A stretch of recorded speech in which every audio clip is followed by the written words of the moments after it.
What's up, everybody? Carolina Jackpot coming at you. It's Wednesday evening, pretty late, and I'm going to go into our picks and predictions for week number 9.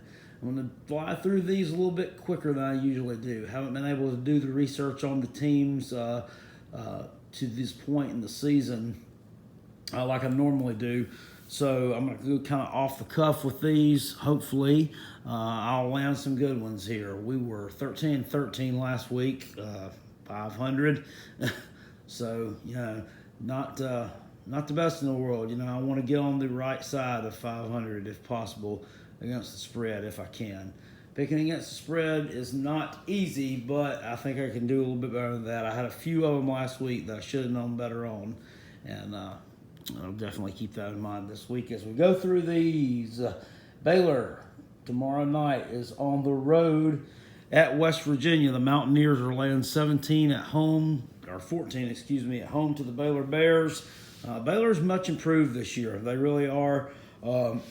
They've pretty much quintupled their win total, or quadrupled their win total from last year. I think they only won one game last year against, I can't remember who they beat. Maybe it was Kansas. At any rate, WV 14-point favorite at home. Baylor comes off of a game against Texas where they hung pretty tough and ended up losing 23-17. West Virginia, I believe, was off last week. I'm going to give the edge here in this one to the Mountaineers. These Thursday night environments and these, I don't want to call it a smaller stadium. It's the middle tier capacity stadiums like Milan Pusker Stadium and Lane Stadium in West Virginia tend to be pretty rowdy for these visitors. I think Baylor's probably going to get rattled there. We know how talented Will Greer is. Let me get his name out, is. So I'm going to take the Mountaineers in that one and give me the 14. Appalachian State on the road tomorrow night at Georgia Southern. Georgia Southern's a surprise team this year. They've only lost one game, and that was that week 3 loss to Clemson. So that for Clemson actually looks like a pretty good win right now. They've been running the ball really effectively this year. Quarterback Shea Wirtz, and Appalachian State's been tearing it up. And I saw them a couple of weeks ago in action on a Tuesday night, I believe it was, over at Arkansas State. I watched that one, and they just dismantled Arkansas State at home, which is one of the better teams in the Sun Belt Conference. They went and played a tight game with Penn State at the beginning of the year. And was that really that big of a surprise now that we look at it? Well, probably still a little bit, but I'm going to still give the edge here in this one to Appalachian State. I think they're more athletic and just a better team than Georgia Southern. Georgia Southern's a really one-dimensional, and looking at Appalachian State's run defense numbers, it's been pretty decent, and they've faced a lot of teams that, they're not exactly known as running teams, but at any rate, I'm going to take the Mountaineers in that one to cover that 10 points. Georgia Tech at Virginia Tech. Virginia Tech laying 3 at home in Lane Stadium, which we just now mentioned. These teams seem to be kind of, disappointing in a sense. Georgia Tech, I took them a couple of weeks ago to cover against Duke, and they came up short for me. Lost 28-14 at home. They've lost at Pittsburgh. They also went on the road to Louisville and just totally destroyed them. So, you really don't know what you're going to get with them. Virginia Tech, I think, is pretty solid, but, just a shade above mediocre. Sometimes you just can't quite tell what they're going to do. They went to North Carolina the other week and almost blew that game. Almost lost to the Tar Heels in Kenan Stadium. So, yeah, anything is possible, but I am going to take the Hokies in this one. Give them the benefit of the doubt. Take the Inner Sandman and the 3 points. Miami at Boston College. Boston College is a 3.5-point underdog at home. I kind of get this one. Boston College has been a little bit disappointing this year. but you have to take into account A.J. Dillon has been injured. He was injured for 2 games, and then they had the bye week. He was injured in the Temple game, so he sat out the first 2 conference games, and then they had the bye week. He's going to be ready to go Friday night against the Hurricanes. Another team that's been somewhat disappointing this year. They looked really good in a dominating win a few weeks ago against UNC at home. Then they rode the struggle bus the next week against their in-state rivals, FSU, beaten by Virginia 2 weeks ago. They're coming off a bye, but A.J. Dillon back. This is one of those primetime games, and you know what they say, primetime, home underdog. Give me Boston College here to make something out of that disappointing season. Utah on the road at UCLA. They are laying 10.5 on the highway in Los Angeles. UCLA, 2 wins in a row. 2 wins in a row so far. So for Chip Kelly, good deal there. Utah, though, has just looked really good. They've been really impressive. I fully expect them to be playing in the Pac-12 championship game representing the South the first week of December. UCLA still a work in progress. Last week they failed to cover. In their win against Arizona. It was only a 1-point victory eked out there. The win against Cal, they went out and just totally blew them out. That was a stunner to everybody. I'm going to go ahead and take Utah in this one. I think they're just going to be too much for UCLA's young defense to handle. But look for these guys to keep improving. That's a team to watch, especially for next year. Clemson on the road at Florida State. The Tigers are laying 16.5 on the highway in Tallahassee. It used to be the marquee matchup in the ACC almost every year, starting at about 2006 or so onward. But of course, one team has went up, and one team has plummeted since about 2014. Tigers probably going to make it 4 times in a row in the playoffs this year. Florida State's floundering, although they have improved. Had some pretty ugly losses at the beginning of the season at home to Virginia Tech, road loss at Syracuse in the Carrier Dome. But they bounced back last week. We're 38-17 against Wake Forest at home. Clemson took down previously unbeaten NC State 41-7 in Death Valley. Why did that name escape me? So I am looking at this one. I think Willie Taggart's going to have his team ready to play. But that run game of Florida State, is that really going to be effective against Clemson's front four? Dexter Lawrence, Clelin Ferrell, Austin Bryant, and Mr. What's that decommitting dude from South Carolina's name? I can't remember your name. You're insignificant, so I can't remember you. Anyway, Xavier Thomas. Clemson, they looked good last week. I think Florida State's going to play hard at home, though. Something I have a feeling about this one. I don't think that Clemson is going to lose, but I think this could be closer. Just give me the Noles here, and I'm going to kind of hope for the choke and the dope on Saturday. Vanderbilt on the road at Arkansas. Vandy is a road favorite, 1.5 points at Arkansas. I don't know if this game's in Fayetteville or Little Rock. I don't know that it really matters. Arkansas did win last week. Shut out Tulsa, another team that had been struggling this year.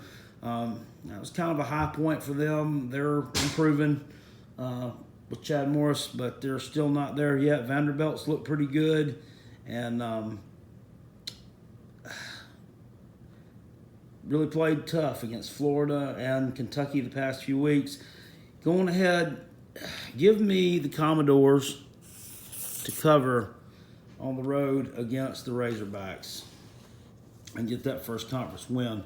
Florida versus Georgia, world's largest outdoor cocktail party. This is a huge game this year. Florida is ranked, I think, number 7, and Georgia's number 7, Florida number 9, something like that. 6.5 points the Bulldogs are laying. I think they're the home team, considered to be this year. Although the tickets there are split 50-50. Everybody knows how wild that one is.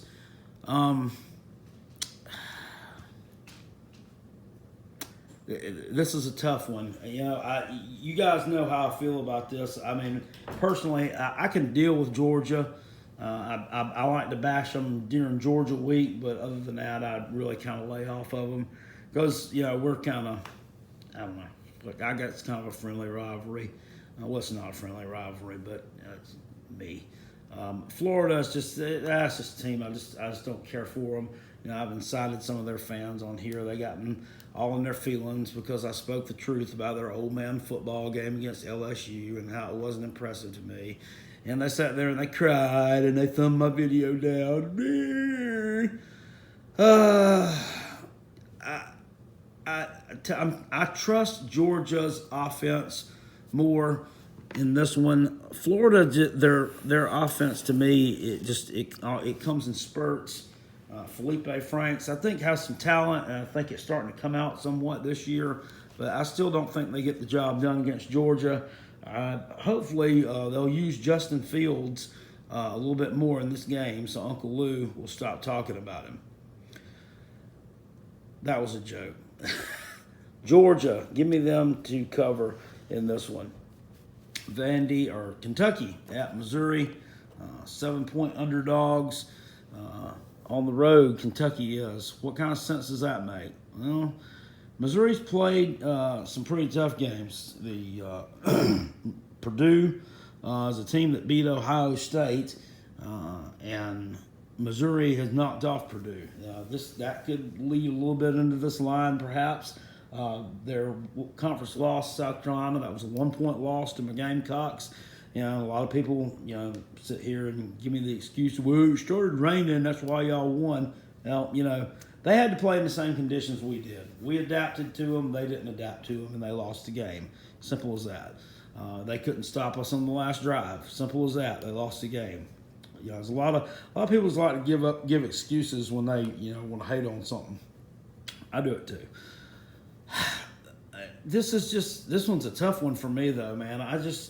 Kentucky has looked good this year, and running the football, Missouri hasn't really been battle tested against a team that really runs the ball that effectively. I mean, we could say Alabama does, but they tend to go to the air more often than not.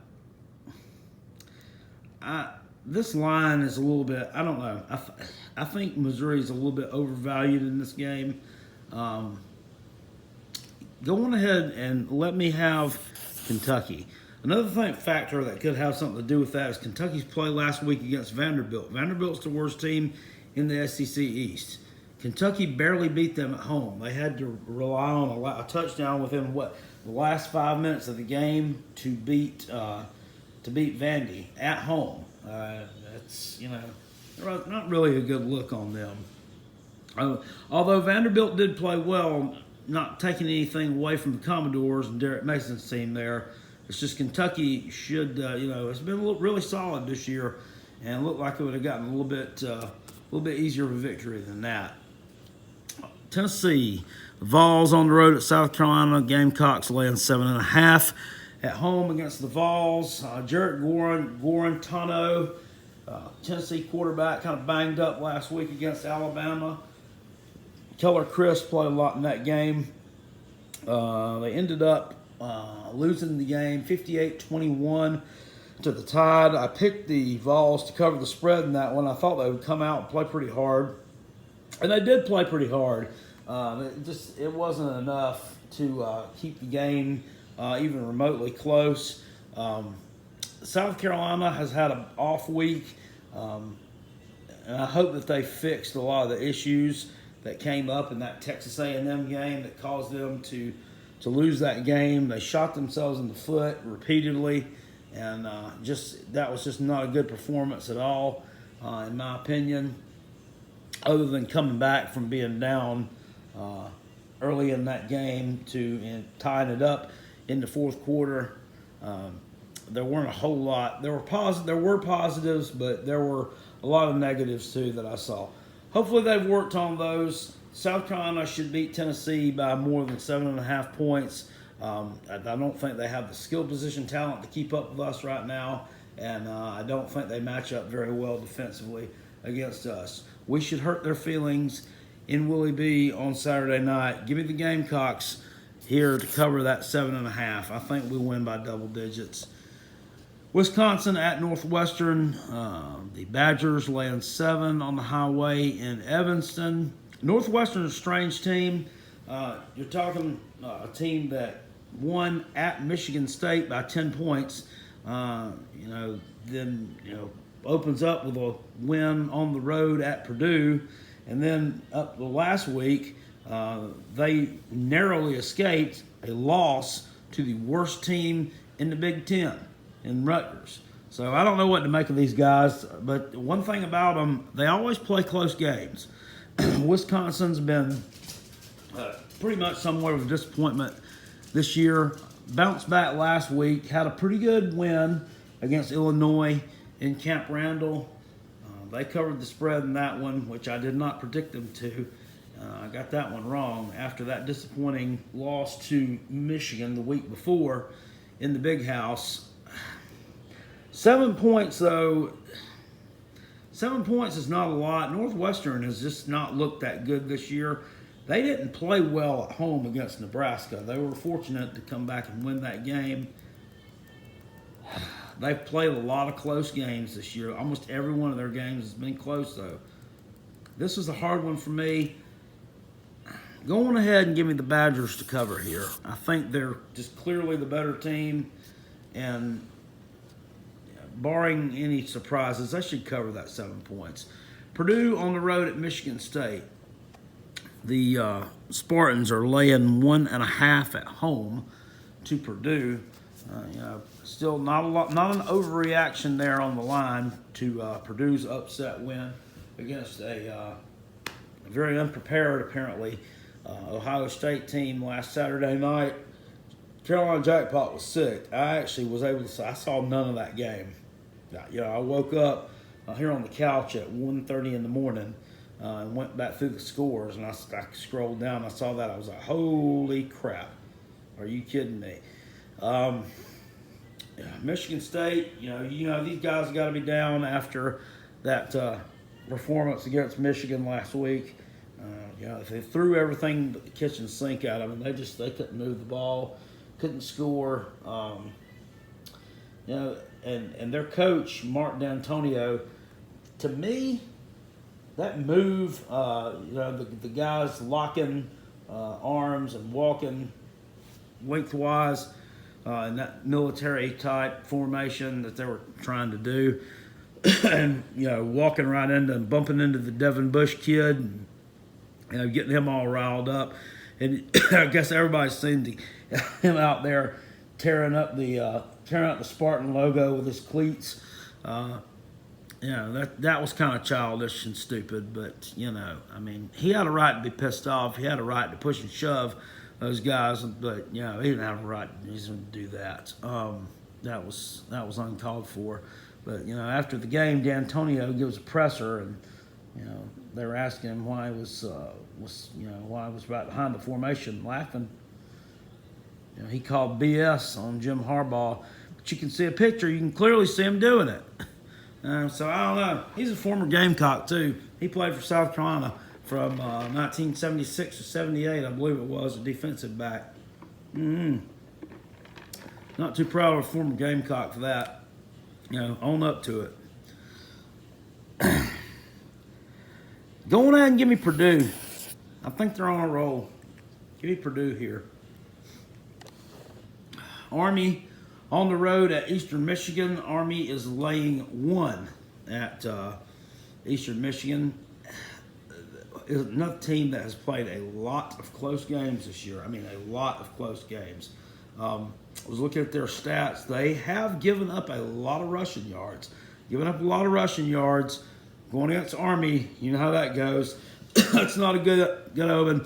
I'm going to go ahead and take the Black Knights to cover here. They've looked really good this year. Aside from that opening game against Duke, they've been pretty much dominant all year long. And I don't think it's going to stop here. They had a really nice victory last week in overtime at home against Miami of Ohio. I think they got some real positive momentum from that one that's going to carry forward into this game. We'll look for them to cover against Eastern Michigan. Wake at Louisville. What is this? The Insignificant Bowl. Louisville's laying 2.5 at home against Wake. Both teams have looked bad this year. I really can't say anything. Wake has been, I think, more of a disappointment than Louisville. I think, Wake was, thought of one of the teams that could compete with NC State for that second spot there in the ACC Atlantic behind Clemson, and it's just not working out. Their starting quarterback was suspended for the first 3 games.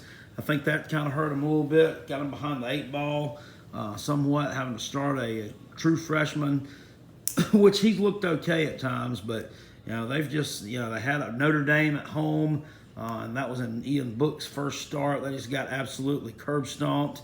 They were curb stomped last week at Florida State. Clemson just wiped them off the map. So I think they're looking for some kind of rebound here, but when you've had those kind of losses, going on the road to Louisville, a team that can score, we know they can score. Neither one of these guys have any defense. Go ahead and give me Louisville. Give me the Cardinals in this one. This might be Bobby Petrino's last stand. Who knows where his coaching situation is going to end up at the end of the year? Probably not favorably. UNC on the road at Virginia. Cavaliers laying 9 at Scott Stadium against the Tar Heels. Another team had a pretty heart-wrenching loss last week. They've had heart-wrenching losses 2 weeks in a row. They lost to Virginia Tech 22-19 2 weeks ago in a game where they played pretty well. They played pretty well and led for most of it. Let it get away from them right at the very end of the game. And then last week, back and forth with Syracuse in the Carrier Dome. Game went to overtime and they lost in OT. So they're going to be looking here, I think, to not just slide completely off the map. If they lose this game, which in all likelihood they will, there's not going to be a bowl for UNC this year. Larry Fedora, he's another coach sitting square on the hot seat. 9 points. Yeah, go on ahead and give me Virginia here. They've looked good this year too. UVA. If they went out, and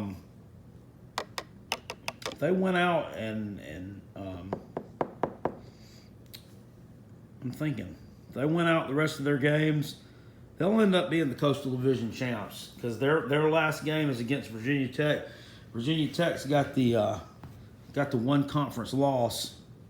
No, Virginia Tech has no conference losses right now, but UVA only has one conference loss. That was to NC State. If UVA wins out, and that would make Virginia Tech's only conference loss to UVA, that would be in that Commonwealth Bowl at the end of the year. They would go to the ACC Championship game to take on the Taters. Good deal. Let's give them some different competition. I could deal with a little Virginia taking on the Taters. I could definitely be up for that action. I like it. Take them down. TCU on the road at Kansas. Kansas is 13.5-point underdog at home. Kansas has looked a little bit better this year in the Big 12 games. They've been competitive in 2 out of the 3. Just, I don't know. 13.5 is not a lot of points when you're a Big 12 team. TCU last week, pretty bad performance on the road. No, at home. Excuse me, they were at home against Oklahoma. But go on ahead and give them to me here. I'll take TCU and 13.5 on the road. I just think they're a lot better than Kansas.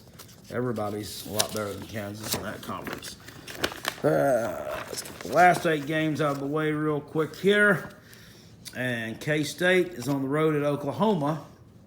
Oklahoma's laying 24.5 at home. Looked really good last week. Got it done on the road against TCU. I'd look for that to continue against an awful Kansas State team. Give me Oklahoma and 24.5 points. Duke on the road at Pittsburgh. Pitt is 2.5-point underdogs at home to Duke. Pitt, just not a very good team. They did have that close one with Notre Dame, but they've lost to UNC. Just an up and down year for Pitt. Got blown out by Penn State. I don't trust them. Duke's looked good, except for last week's loss home to Virginia. I don't think a lot of us expected that. I think we thought it would be a tight game, but didn't expect Duke to take the loss. Duke looked good the week before that at Georgia Tech. Beat them 28-14. Last week losing 28-14. This is at Pittsburgh.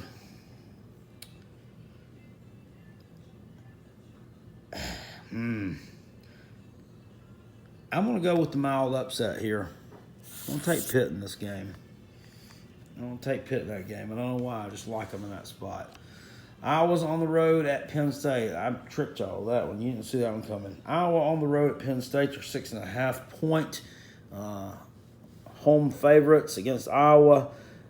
Beaver Stadium, normally a tough place to play. This year hasn't been quite as much. After the Ohio State loss, it seems like they've kind of hit a little tailspin. They dropped one at home to Michigan State. Went on the road last week, rode the struggle bus against Indiana, a team that's not very good. Iowa's looked really stout this year on defense. They continue to chug along. They have one loss. That was to Wisconsin, a game that they really should have won. I'm going to go on ahead and take the Hawkeyes here and covering in this one against Penn State until they can start improving and looking a little bit better. I'm going to have to go with the road team in that one. NC State is on the road at Syracuse. Syracuse is a 2.5-point underdog in the Carrier Dome here. I can't understand this line after looking at how horrible that NC State defense was last week against Clemson. Syracuse, a team that can put some points up on the board. We know they're tough at home. Going to go on ahead. Give me Syracuse to cover that. I think they win this one straight up. I'm not all impressed with NC State. I told everybody that at the beginning of the year they were going to struggle when, the Jalen Samuel kid's gone. Some of those big defensive linemen are gone. The Bradley Chubb, that first-round draft pick. Those losses are going to hurt. He started off undefeated, but that was a mirage. It was. It was a mirage that played anybody. They played the A.J. Dillon-less Boston College team. Their good win was the home win against Virginia, 35-21. They rode the struggle bus against James Madison. They won on the road against Marshall, 37-20. Nothing impressive for a Power 5 team to do against a Marshall. Give me Syracuse here. Eric Dungy hadn't been played. He was hurt last week, and the backup kid, I can't remember his name, Danny DeVito. DeVito is his last name. Anthony no, that's the Temple kid. I can't remember the kid. It's one of those names. It sounds like a character off Taxi. He did a pretty good job for them last week in the win against UNC. So look for them to cover the spread there. I think they beat NC State in the Carrier Dome. Syracuse is better than that. Texas A&M on the road at Mississippi State. They are 2-point favorites at home. It's another one I don't understand. Mississippi State, not a very good team this year by any standards. They've been a huge disappointment. Big drop-off from their seasons under Dan Mullen. Nick Fitzgerald haven't been able to get going this year. They haven't been able to get any offense generated. Scored 3 points last week against LSU. 7 points against Florida a few weeks ago. And now Texas A&M goes on the road, and they're a 2-point underdog to them. I don't understand that. Maybe it's the Scott Field environment with the Cowbells. You got to think. I mean, Texas A&M plays in a loud environment every week at home. I mean, it may not be directed at them, but nonetheless, that's not going to affect them. This is one that I don't understand this line at all. And if you want to give me one, or want me to give you one, excuse me, I'm the one doing the giving here. That's my lock, stock, and two smoking barrels. Texas A&M is going to beat them. They're a much better team. And that's not just because they beat my Gamecocks. They're solid. I mean, watch them play. Washington State at Stanford. They're a 3-point underdog, or 3 points at home. Stanford is favored. In this one, Washington State comes off a big win at home against Oregon. Stanford won on the road at Arizona State this past Thursday night, I believe it was. Washington State's just been more impressive this year than Stanford. Stanford has been winning games, but it's been ugly.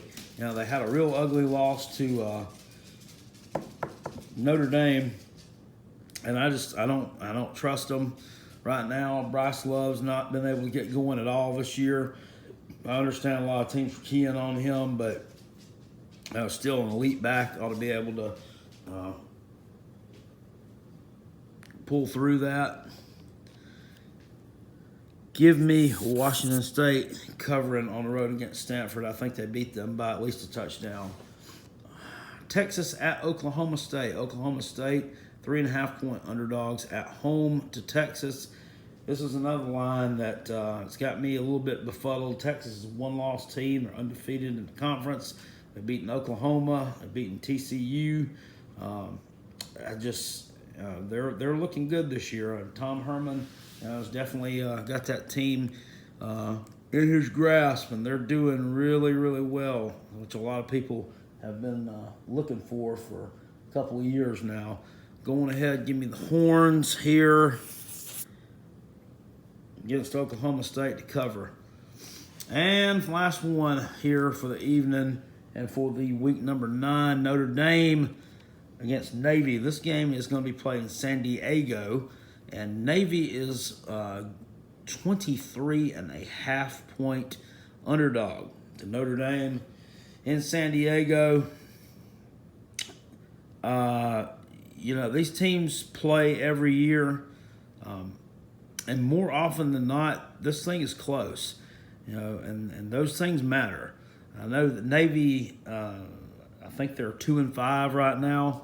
They've played a few close games, and they beat a pretty good Memphis team early on in the season. Last week was a loss for them at home against a pretty good Houston team, pretty good offensive Houston team. And as well, they've lost to SMU. It's kind of a head scratcher there. This is a disappointing season for Navy. It's a disappointing Navy team. They were blown out by Air Force. That's the only one they haven't been really competitive in. But this is one of those that you kind of got to throw all that out of the window. I remember seeing some Notre Dame Navy games in the past, and Navy comes in with like one win, and Notre Dame's ranked in the top 10, and it's a close game. Go on ahead and give me the middies. Ken Niamatulolo and the crew to cover here against the Fighting Irish. I think Notre Dame wins, but I say it's not going to be real close. Give me, I say 14 to 17 points, but Navy will put a scare into them for a while, maybe up until halftime or so. Well, that's my picks and predictions for week number 9. Feel free to check in later on this weekend, see how I did. If you liked the video, hit it with a thumbs up. If you didn't, feel free to hit it with a thumbs down. I really don't care. Share it, Facebook, Twitter, wherever you wish. Get the word out about the Carolina Jackpot channel. I appreciate everybody watching, and thank you all. Have a great day, and I will see you all at the ball games. Go Gamecocks.